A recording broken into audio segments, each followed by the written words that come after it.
ठाकुर जी के अथक परिश्रम के कारण हट्टी समाज के हमारे बंधुओं को जिस प्रकार से मुख्य धारा में जोड़ा गया है, आज उनको लाभ दिया गया है, मैं माननीय प्रधानमंत्री जी का धन्यवाद करता हूं।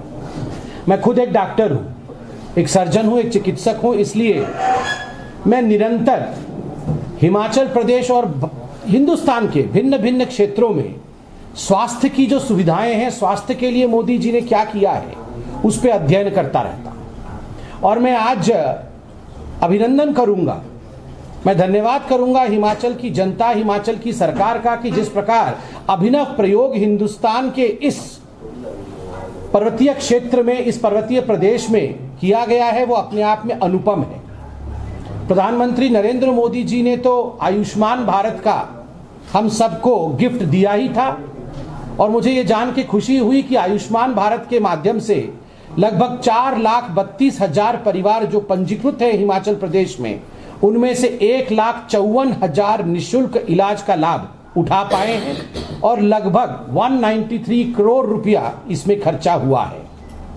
और मैं जयराम ठाकुर जी का भी धन्यवाद करूंगा कि एक प्रयोग जो उन्होंने हिमाचल में किया वो बड़ा ही सफल रहा है, और वो प्रयोग हिम केयर योजना का रहा है। ये हिम केयर के माध्यम से लगभग 6,28,000 परिवार पंजीकृत हुए, जिसमें 3,22,000 परिवारों को निःशुल्क इसमें सुविधा मिली है, इलाज मिला है, और लगभग 303 करोड़ रुपया इसमें खर्च हुआ है। तो लगभग कुल मिला के आयुष्मान और हिमकेयर के माध्यम से 496 करोड़ रुपया, लगभग 500 करोड़ रुपया हिमाचल प्रदेश के जनता के स्वास्थ्य के निःशुल्क इलाज के लिए खर्चा हुआ है। ये अपने आप में एक उपलब्धि है, अपने आप में एक कीर्तिमान है।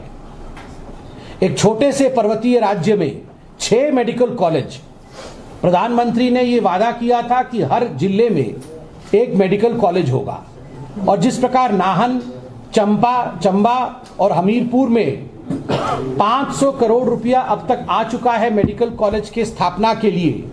और चंद दिनों पहले हमने देखा हमारे राष्ट्राध्यक्ष आदरणीय नड्डा जी के गृह जिला बिलासपुर में भी एम्स के लिए खुद नरेंद्र मोदी जी का पदार्पण हुआ, और 1500 करोड़ रुपया से अधिक खर्च एम्स में हुआ है। यह विकास की गाथा को बयां करता है। बंधुगण, 262 करोड़ रुपीस खर्च करके Atal Institute of Medical Super Specialities यह खोला गया है, और 450 करोड़ रुपया की लागत से पीजीआई सैटेलाइट सेंटर ऊना में स्थापित किया गया है। कोविड जब हुआ था, पूरे विश्व ने, पूरे भारतवर्ष ने उस परिस्थिति को देखा था, उससे जूझा था। मुझे दुख के साथ कहना पड़ रहा है कि कांग्रेस इतने वर्ष शासन में रही, मगर जब कोविड आया तो मालूम पड़ा कि मात्र 32 वेंटिलेटर हिमाचल प्रदेश में है। और आज मैं धन्यवाद करता हूं हिमाचल प्रदेश के जयराम सरकार का और मोदी जी का कि आज 1000 से अधिक वेंटिलेटर हम हिमाचल प्रदेश में देख सकते हैं, और कई हजार, 7,000 से अधिक ऑक्सीजन कंसंट्रेटर के माध्यम से जन सेवा किया गया है।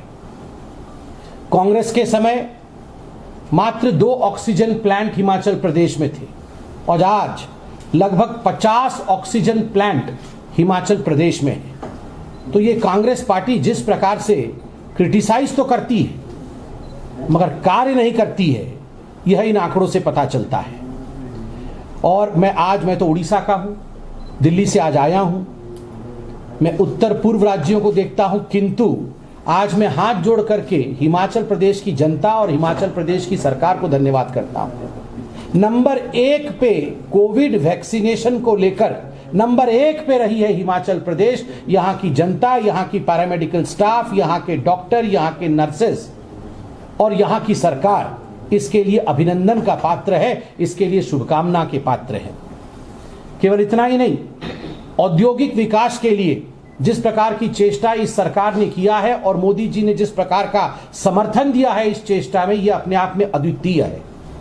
एक इंडस्ट्रियल पैकेज पहले ही अटल बिहारी जी के समय दिया गया था, और उसके ऊपर ब्लैक ड्रग पार्क, ये जो ड्रग का हब बनाया गया है, फार्मा का हब बनाया गया है, आज एशिया में हिमाचल प्रदेश का फार्मा को लेकर अपने आप में एक स्थान है, एक ऊंचा स्थान है।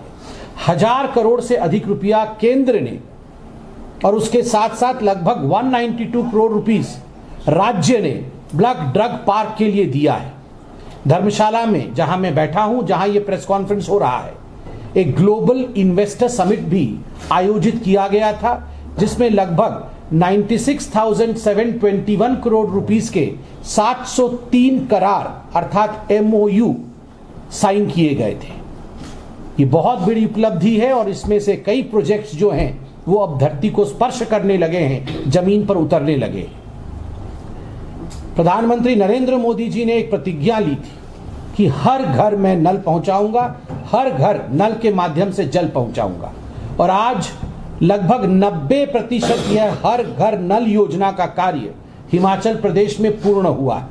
कुछ जिले जैसे किन्नौर, लाहौल स्पीति, चंबा और हमीरपुर में यह काम 100% पूरा हुआ है। आप सोच के देखिए, जब तक हम सरकार में नहीं आए थे और 2017 तक पूरे हिमाचल प्रदेश में लगभग 7.5 लाख नल थे, 7.5 लाख नल घरों में गए हुए थे। और जो 2.5 वर्ष हुआ है हर घर नल योजना मिशन का, मात्र 2.5 वर्षों में हमने 8,35,000 नल पहुंचाए हैं। कहां तो इतने वर्षों में, 70 वर्षों में मात्र 7.5 लाख और 2.5 वर्षों में लगभग 8.5 लाख। यह अपने आप में बताता है कि पलड़ा जो विकास का है वो मोदी जी के समय, जयराम ठाकुर जी के समय कितना भारी है, पलड़ा विकास का आगे बढ़ रहा है।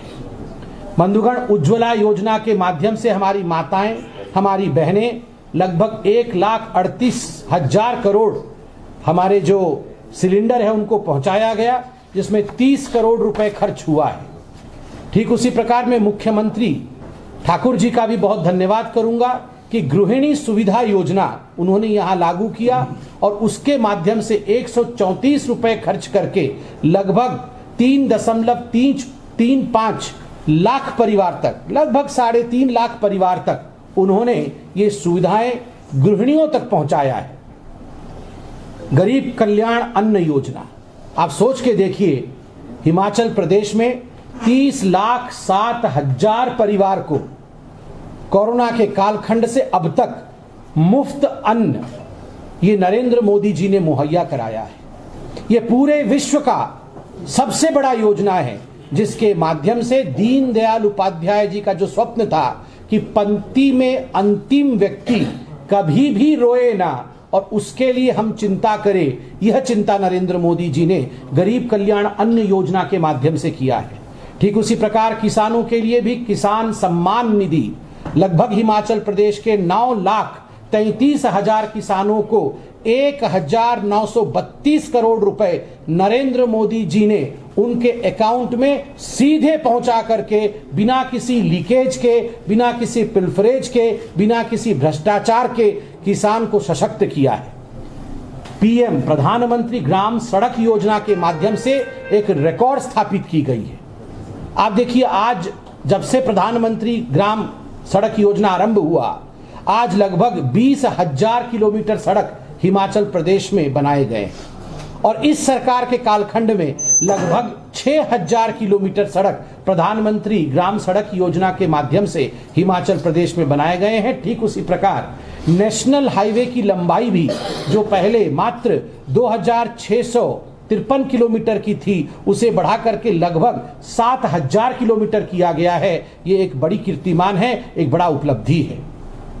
हाइड्रो प्रोजेक्ट के विषय में अभी नरेंद्र मोदी जी ने भी इनॉग्रेट किया और Renuka ji dam, Luhri stage 1 hydro power project और धौला सिद्ध हाइड्रो पावर प्रोजेक्ट के माध्यम से एक बहुत बड़ा छलांग हिमाचल प्रदेश ने इस सेक्टर में, हाइड्रो प्रोजेक्ट की सेक्टर में लगाया है। और आज मैं नरेंद्र मोदी जी को धन्यवाद दूंगा कि अटल बिहारी वाजपेयी जी का एक स्वप्न था कि अटल टनल लाहौल स्पीति के क्षेत्र को मिले और वहां के लोगों को यह सुविधा दी जाए। और अटल जी के स्वप्न को उस समय आरंभ तो किया गया था, किंतु अनेकों वर्ष तक वो ठप था। उस टनल को बनाने का काम नरेंद्र मोदी जी की सरकार ने किया। यह एक बहुत बड़ी उपलब्धि पूरे भारतवर्ष के लिए है, केवल हिमाचल प्रदेश के लिए नहीं। और बंधुगण, आज जहां तक कांग्रेस पार्टी का सवाल है, कांग्रेस पार्टी आज बिखरी पड़ी है। ना उनके पास नेता है, ना उनके पास नियत है। ये जो राहुल गांधी, मैं आज पूछना चाहता हूं, मैं आज हिमाचल प्रदेश की जनता की तरफ से पूछना चाहता हूं, राहुल जी, आप तो यात्रा कर रहे हैं केरल में, आप तो यात्रा कर रहे हैं कर्नाटक में, क्या आपके लिए हिमाचल प्रदेश महत्वपूर्ण नहीं है? आपने एक दिन भी हिमाचल प्रदेश में कांग्रेस पार्टी की नीयत क्या है, हिमाचल प्रदेश में कांग्रेस पार्टी क्या चाहती, हिमाचल प्रदेश में जो भ्रष्टाचार कांग्रेस पार्टी ने अपने कालखंड में किया था वो क्यों किया था, इसके विषय में आपने एक दिन भी उद्गार नहीं किया है, एक शब्द नहीं बताया है। क्योंकि राहुल जी, आपके लिए हिमाचल प्रदेश महत्वपूर्ण नहीं है, आप हिमाचल प्रदेश को अपना मानते ही नहीं है। और वहीं आप आदरणीय नरेंद्र मोदी जी को देखिए, अभी दो दिन पहले क्यों, कल सुबह 24 घंटे पहले आदरणीय प्रधानमंत्री नरेंद्र मोदी जी केदार धाम जाते हैं, बाबा के दर्शन करते हैं। और चंबा से हमारी एक बहन ने, हमारी एक मां ने आदरणीय मोदी जी को जो चोला डोरा दिया था, उस चोला डोरा को पहन करके उन्होंने अपने आप को अपने हृदय के करीब हिमाचल प्रदेश को रखते हुए बाबा से आशीर्वाद मांगा है। तो स्वाभाविक है, जो आशीर्वाद मांगा है, चूंकि दिल के करीब उनके हिमाचल है, तो आशीर्वाद तो हिमाचल को लगेगा ही। एक और हमारे प्रधानमंत्री निरंतर हिमाचल के विषय में सोचना और हिमाचल से उनका जुड़ाव कोई आज का नहीं है, प्रभारी जब वो रहे तब से उनका जुड़ाव। और दूसरी ओर कांग्रेस पार्टी के बिखराव को देखिए कि राहुल जी ने, मैं आपसे पूछता हूं, क्या राहुल जी ने एक दिन भी हिमाचल के विषय में कहा? नहीं कहा है। और मुझे तो अभी बताया गया कि केंद्र में जो कहानी है कांग्रेस पार्टी की, हिमाचल प्रदेश में भी वही कहानी है। वहां भी मां बेटे बेल पे बाहर है, यहां भी मां बेटे बेल पे बाहर है। वहां भी मां बेटे का नेतृत्व चल नहीं रहा है।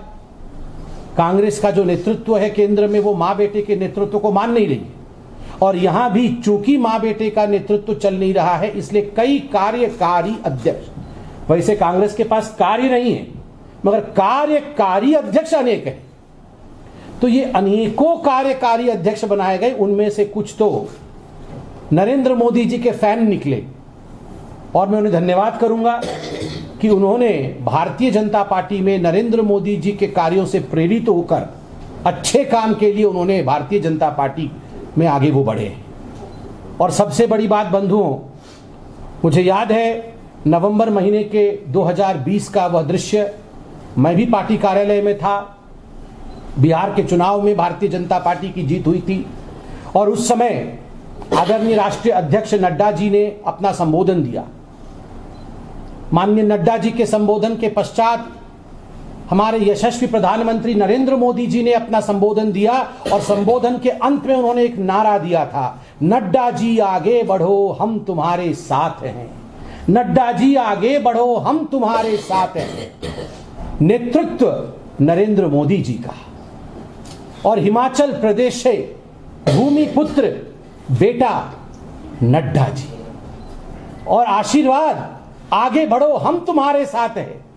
आज पूरे विश्व में जो सबसे बड़े नेता हैं, जो विकास पुरुष हैं, वैसे नेता का आप सोचिए, नरेंद्र मोदी और नड्डा जी की ये डबल इंजन की सरकार, केंद्र में हमारे अध्यक्ष नड्डा जी, केंद्र में हमारा नेतृत्व मोदी जी और जयराम ठाकुर जी, जिस प्रकार से उन्होंने काम किया है, ये सिद्ध करता है कि आने वाले चुनाव में प्रचंड बहुमत के साथ भारतीय जनता पार्टी की जीत होगी। और एक नारा मैं भी यहां से देके जाना चाहता हूं कि जिसने पैकेज खत्म किया उसका पैकअप होगा। एक पैकेज दिया था हिमाचल प्रदेश को, स्पेशल पैकेज का एक गिफ्ट दिया था भारतीय जनता पार्टी की सरकार ने। कांग्रेस पार्टी ने इस स्पेशल पैकेज को खत्म किया था। और स्पेशल पैकेज का गिफ्ट क्या होता है? स्पेशल पैकेज का अर्थ होता है 90% खर्च केंद्र करेगी और 10% खर्च जो है वो राज्य करेगी या प्रदेश करेगी। मगर कांग्रेस ने इसे समाप्त करके 60-40 का रेशियो अर्थात 60% खर्च केंद्र करेगी और 40% खर्चा जो है वो राज्य करेगी, किंतु बिना मांगे।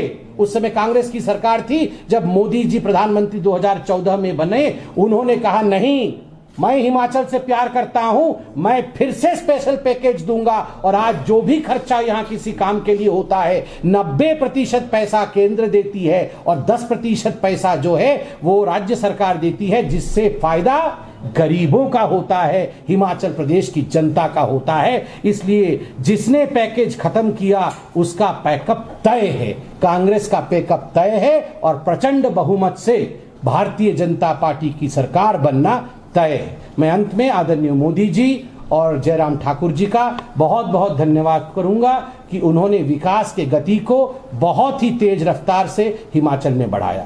बहुत बहुत धन्यवाद। कोई प्रश्न हो तो अवश्य। जिला कांगड़ा से आप प्रेस कॉन्फ्रेंस कर रहे हैं सर, जिला कांगड़ा में भाजपा की क्या उपलब्धियां? जिला कांगड़ा की जो उपलब्धियां हैं उसके विषय में यहाँ पर हमारे जो प्रवक्ता हैं वो इस विषय पे आगे प्रेस कॉन्फ्रेंस करके इंडिविजुअली, हमने ये सोचा है कि हर जिले का एक इंडिविजुअल मैनिफेस्टो भी होगा, इंडिविजुअल उपलब्धियों की भी विषय में प्रेस कॉन्फ्रेंस होगी, यथाशीघ्र आपको बताया जाए। पात्रा जी, मेरा एक सवाल है। जी सर। हाल ही में आपने स्वास्थ्य सुविधा और एम्स के बारे में बात की है, लेकिन अलका लांबा ने एक ट्वीट किया था कि ये जो उद्घाटन है ये हड़बड़ाहट में किया गया, इवन तक जो वेबसाइट है वो भी अपलोड सून बताती है, इसके बारे में क्या कहेंगे आप?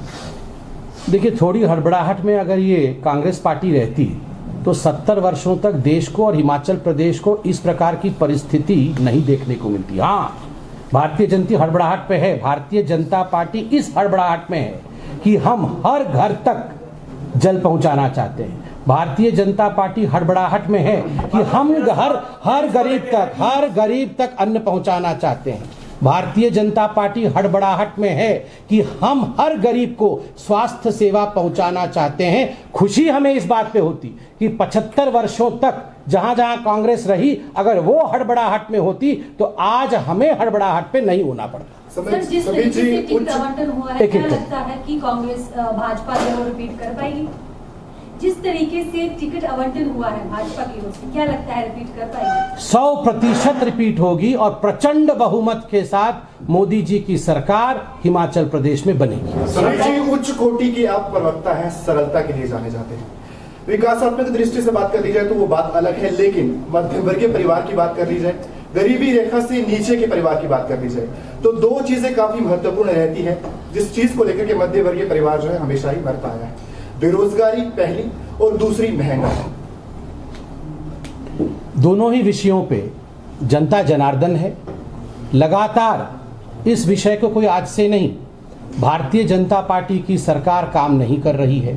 भारतीय जनता पार्टी की सरकार कुठाराघात कर रही है। ये तो विपक्ष की पार्टियां कहती है, ये 2014 से लगातार कह रही है, फिर भी जनता जनार्दन कौन नेता है, कौन नेता का क्या नियत है, किस नियत से नेता काम कर रहा है, ये सब जानती है। देखिए, इतने 11 करोड़ घरों तक पूरे भारतवर्ष में गैस सिलेंडर पहुंचाना, आप सोचिए पीएम आवास योजना के माध्यम से, मैं तो बोलना भूल गया, पीएम आवास योजना के माध्यम से जिस प्रकार लगभग 8000 अर्बन घर हिमाचल प्रदेश में और 7000 से अधिक ग्रामीण घर हिमाचल प्रदेश में दिए गए हैं। मैं ये सवाल पूछता हूं कांग्रेस पार्टी से कि आप लोग क्यों बैठे हुए थे? इतने लोग बेघर थे, आपने इनको घर क्यों नहीं दिया? आपने एलपीजी सिलेंडर क्यों नहीं पहुंचाया? एलपीजी सिलेंडर तो मध्यम वर्ग और जो पॉवर्टी लाइन के नीचे है उन घरों के लिए है, क्यों नहीं पहुंचाया? आयुष्मान योजना, आप सोच के देखिए, 5 लाख रुपए तक मुफ्त निशुल्क चिकित्सा की सुविधा 10 लाख परिवारों तक पहुंचाने की सुविधा मोदी जी ने दिया। इतने वर्षों तक आपने इसको क्यों नहीं गढ़ा? इस विषय पे क्यों नहीं चिंता किया? 6 मेडिकल कॉलेज हिमाचल में आ रहे हैं। मैं आज सवाल पूछता हूं, ये जो एम्स है इसमें कोई खरबपति तो नहीं चला जाएगा? आप, मैं, साधारण व्यक्ति ही जाएगा? आज तक ये एम्स क्यों नहीं खुला था? किसने खोला? किसने मिडिल क्लास और आप जो कह रहे हैं बीपीएल के नीचे जो लोग हैं उनकी चिंता किसने की? हमारे मोदी जी ने किया है। लोग मोदी जी की चिंता इसलिए करते हैं क्योंकि मोदी जी उनकी चिंता करते हैं। समीर जी, एक सवाल है मेरा, आप हिमाचल आए हैं और हिमाचल का जो मेन रिसोर्सेस है वो टूरिज्म डिपार्टमेंट की ओर से जो रेवेन्यू आता है आप नेशनल चेयरपर्सन हैं, लेकिन आपने टूरिस्ट को लेकर के, टूरिज्म को लेकर के कोई बात नहीं की। पहला ये सवाल होगा कि आखिरकार क्यों नहीं किया, और अगर टूरिज्म के चेयरपर्सन है तो हिमाचल के लिए क्या स्पेशल पैकेज है। और दूसरा, आपको हिमाचल प्रदेश की जनसंख्या की जानकारी होगी, 74,000 करोड़ रुपया का कर्ज है। आपने उस कर्ज से कैसे निपटना है इसकी कोई जानकारी नहीं दी।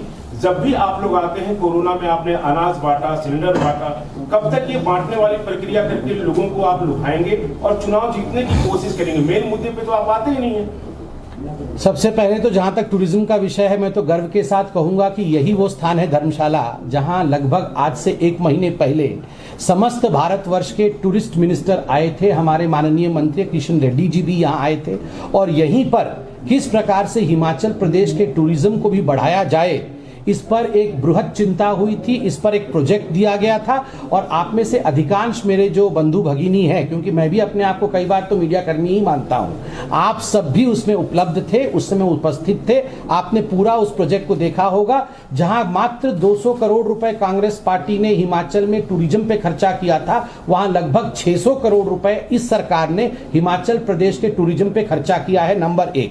नंबर 2, मैं बंधु थोड़ा व्यथित इस बात से हूं, जब आपने पूछा कि आखिर कब तक आप ये बोलते रहेंगे कि हमने मुफ्त अनाज दिया, हमने कोविड वैक्सीन दिया।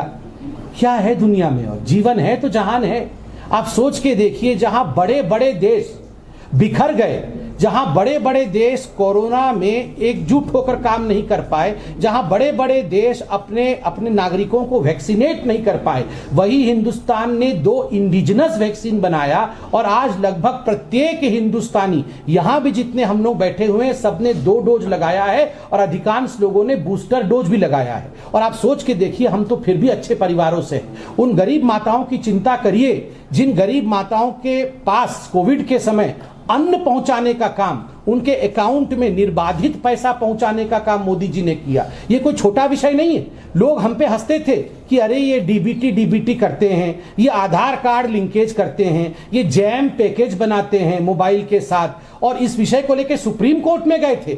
मगर ये जैम ट्रिनिटी नहीं होता, ये आधार नहीं होता, ये डीबीटी नहीं होता, तो ये पैसा जो 500 करके 2000 रुपए माता के अकाउंट में गए कोरोना के समय, ये पहुंच पाता क्या?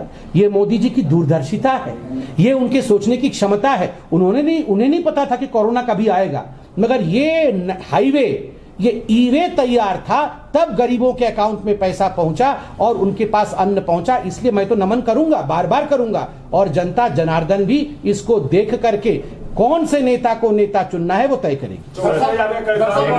सबसे एक सवाल ले लें। महंगाई, बेरोजगारी और गिरती मुद्रा स्तर, महंगाई, बेरोजगारी और गिरती मुद्रा स्तर को लेकर भाजपा सत्ता पे आई थी, वही मुद्दा मेन था सर। आज उन मुद्दों पर बात नहीं हो रही है। किसने कहा मुद्दों पे बात नहीं हो रही है? मैं तो बहुत छोटा सा एक कार्यकर्ता हूं, मैं तो प्रवक्ता ही हूं, मगर माननीय निर्मला सीतारमण जी ने खुद इस पे अभी प्रेस कॉन्फ्रेंस किया है। पूरे विषय पे जो भी जानकारी उनसे मांगी गई उन्होंने साझा किया, और न केवल साझा किया, उन्होंने उसे ब्लॉग के माध्यम से, आर्टिकल के माध्यम से, ट्वीट्स के माध्यम से पूरे जनता के साथ साझा किया है। और जब पेट्रोल के रेट के विषय में हम पे आक्रमण होता है, डीजल के रेट के ऊपर हमें आक्रमण, कितनी बार हमने इस पे, आप देखिए, हमने वैट और एक्साइज माफ किया। मैं तो हिमाचल प्रदेश सरकार को भी धन्यवाद करूंगा कि नरेंद्र मोदी जी के कॉल पे उन्होंने भी वैट और एक्साइज माफ किया। किंतु वो राज्य, जो राज्य कांग्रेस द्वारा शासित है या कांग्रेस के साथियों द्वारा शासित है, उंगली उठाने का काम तो बहुत जोर से करते हैं, मगर जब उनसे निवेदन किया जाता है कि वैट और एक्साइज पे कट करिए, उस समय वो जनहित का काम नहीं करते हैं। इसलिए दिखाने के दांत एक और खाने के दांत एक। आज पूरा विश्व, मैं नहीं कह रहा हूं, मैं तो आर्थिक विषयों का जानकार भी नहीं, मगर मैंने पेपर में पढ़ा है, आपने मुझे बताया है, पूरा विश्व ग्लोबल रिसेशन की ओर जा रहा है। ये यूनाइटेड नेशन, वर्ल्ड बैंक इत्यादि सभी कह रहे हैं, मगर सबका मानना है कि भारत की नीतियों के कारण भारत कभी भी रिसेशन में नहीं जाएगा। क्या ये अपने आप में एक बहुत बड़ा कीर्तिमान नहीं है? और आप सब और हम जो भारतीय हैं, क्या इस पे गर्व का महसूस हमें नहीं होना चाहिए? सबसे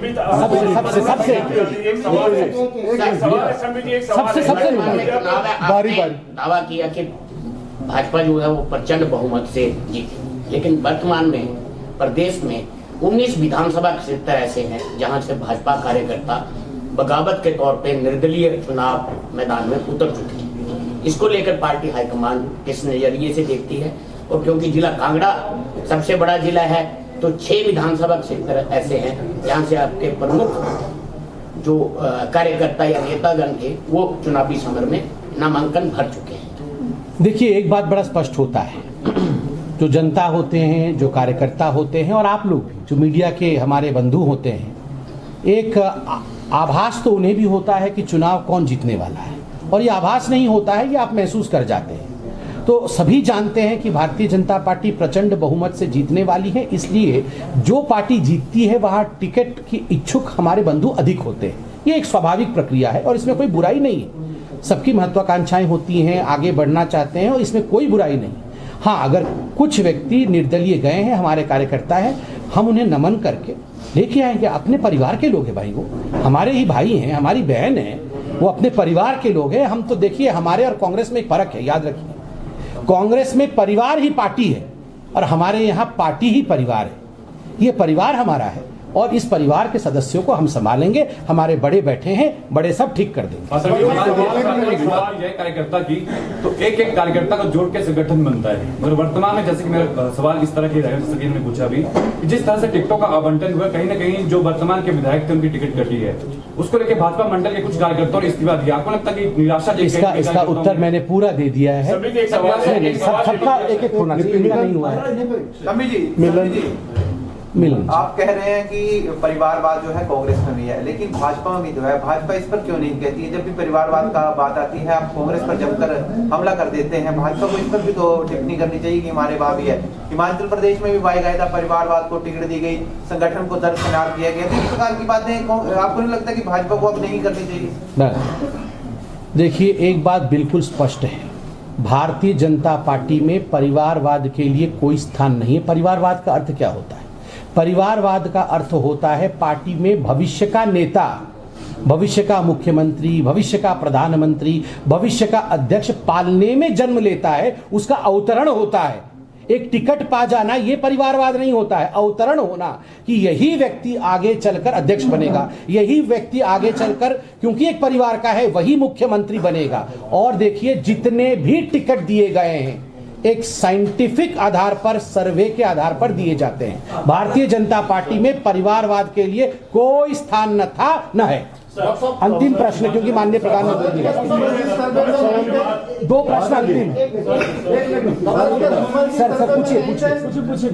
साहब, एक आप शल्य चिकित्सक हैं। हाँ। आपने यहाँ प्रेस कॉन्फ्रेंस से कहा है कि भाजपा जो है वो हिमाचल पूछ रहे हैं प्रचंड बहुमत में जो है वो सरकार बनाएगी, तो हिमाचल की डेवलपमेंट के लिए जो है किन चीजों के ऊपर सर्जरी करने की जरूरत है?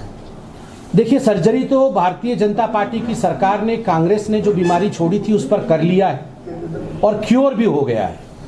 जो भ्रष्टाचार था, जो परिवारवाद था, और जिस प्रकार से तुष्टीकरण की राजनीति की बीमारी यहाँ पर थी, शल्य चिकित्सा के माध्यम से मोदी जी की सरकार ने उपचार कर दिया है।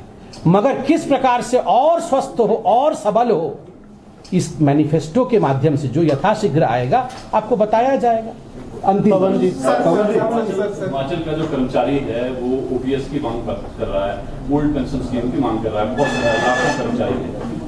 आम आदमी पार्टी ने पिछले कल ही पंजाब में जो है वो ओपीएस देने की घोषणा की है। कांग्रेस भी कह रही है कि हमने छत्तीसगढ़ में ओपीएस दे दी है।